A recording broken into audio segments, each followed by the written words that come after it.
వేదాంతం పరిచయం పరిభాష జనన మరణ వృత్తం. ఈ జన్మలో మనం ప్రారబ్ధ కర్మలను ముగించే ప్రయత్నంలో కొన్ని ఆగామి కర్మలను కొత్తగా పుట్టిస్తున్నాం.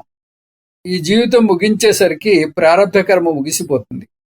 నిజానికి ప్రారబ్ధ కర్మ ముగిస్తేనే జీవితం ముగుస్తుంది. కొన్ని ఆగామి కర్మల ఫలం ఈ జన్మలోనే అనుభవిస్తాం. ఫలించిన ఆగామి కర్మలు కూడా ముగిసిపోతాయి. కానీ మిగిలిపోయిన ఆగామి కర్మలు సంచిత కర్మల్ని చేరుతాయి. ఈ సంచిత కర్మల నుంచి మళ్ళీ కొంచెం భాగం ప్రారబ్ధ కర్మగా మారుతుంది ఇంకో జన్మనివ్వడానికి. మళ్ళీ ప్రారబ్ధ కర్మ తీయడానికి పుట్టిన జన్మలో మళ్ళీ ఆగామి కర్మ కలుస్తుంది. మళ్ళీ ఇదే కదా, ప్రారబ్ధ కర్మ పూర్తిగా కరిగిపోతుంది. ఆగామి కర్మ కొంత కరుగుతుంది, కొంత వెళ్ళి సంచితంలో చేరుతుంది. మళ్ళీ పునర్జన్మకి దారితీస్తుంది. పునరపి జననం పునరపి మరణం. అలా సంచిత ప్రారబ్ధ ఆగామి కర్మలు కొనసాగుతూనే ఉంటాయి.